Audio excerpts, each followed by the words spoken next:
Pa po ng sinturon mga kapatid, taas presyo sa liquefied petroleum gas o LPG ng Petron ang sumalubong ngayong unang araw ng Abril. At mula sa Mandaluyong, may express report si mobile journalist Fatima Baduria. Fatima, magkano na ba ang taas presyo nga sa LPG?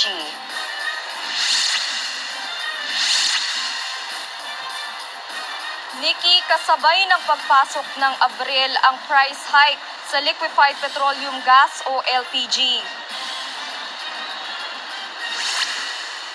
Nag-anunsyo ang Petron ng 20 pesos na dagdag kada kilo ng LPG.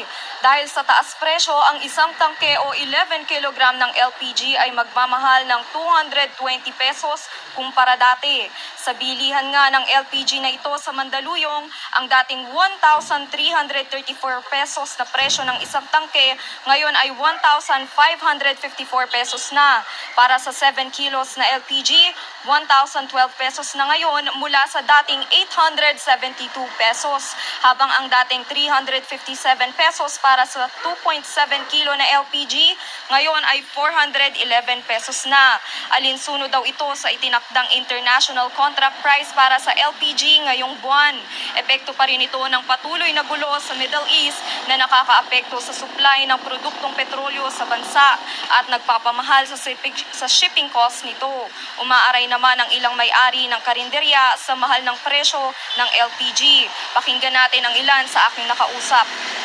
Baka talagang kailangan na rin namin magtaas. At least siguro 5 piso sa mga ulam. So, ma-survive lang yun. Okay na sa akin. Saka mabayaran yung renta, yung tubig, kuryente.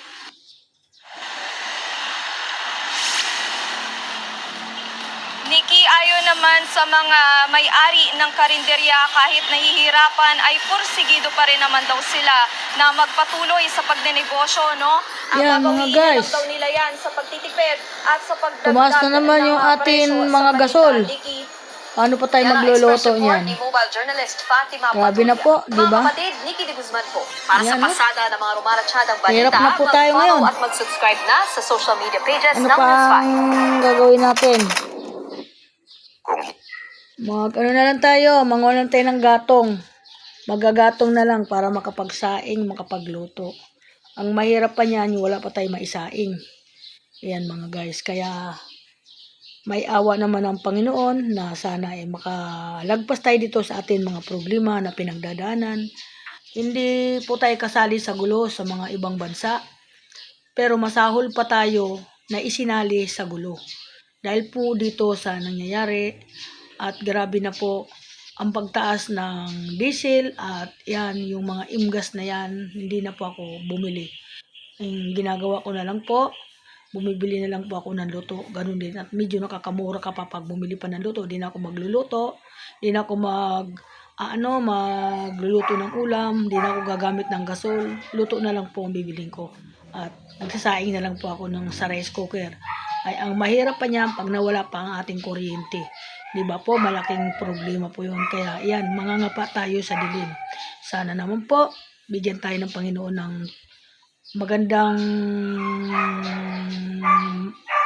nangyayari sa ngayon na hindi na po sana tumaas at matapos na po yung mga gulo na yan dahil dyan lang naman ang pinag-uumpisahan sa gulo na yan, kaya nagkaganon po lahat ng bilihin natin at nagtaas at apektado po tayo sa lahat. Apektado, marami talagang magiging may problema dyan. Ayan mga guys, mabuti po yung may mga pundo dyan, yung mga mayayaman, hindi po mamamroblema yan dahil mayroon silang panggastos. Ang mahihirap po, yun po ang magiging kawawa sa ngayon. Kaya lalo na po yung mga bata, kawawa po. Hindi naman pwede magutuman yan dahil iiyak at iiyak yan. Yung mga ganun, dahil gutom, kaya umiiyak, di ba? Mabuti tayong mga matatanda na at nakakatiis pa tayo ng gutom at hindi tayo maririnig na umiiyak. Tutulog lang natin, ihiga lang natin yan kapag gutom tayo. Ano na tayo para makapag-isip tayo kung anong dapat natin kakainin sa atin pang araw-araw. Okay, welcome to my vlog. Inano ko lang po ito dahil ngayon ko lang nabuksan ng cellphone ko na ganun, tumaas na naman po. Hindi pa ako nakakabili ng imgas po kasi may laman pa kasi yung imgas ko. Inaantay ko po maubos. Hindi naman po tinatanggap yung luma ng tangke na yan. Meron po ako sana luma, inuorderan ko. ayaw na nila tanggapin, kailangan bibili pa ako ng panibagong tangke. Ay meron na po akong tangkeng bago, kaya nga po may laman pa. Yun po yung aking inaano. Hindi pa nauubos. Kaya sinabi ko na sa anak ko na, Silvia, mataas na ang ano ngayon. Hindi pa nauubos, kaya hindi pa siya na kahit paano nagbibigay ng pambili sa akin ng aking imgas. Yan po Okay po, maraming salamat. Good morning everyone. Ingat po ang lahat. God bless po. Thank you so much. Bye-bye.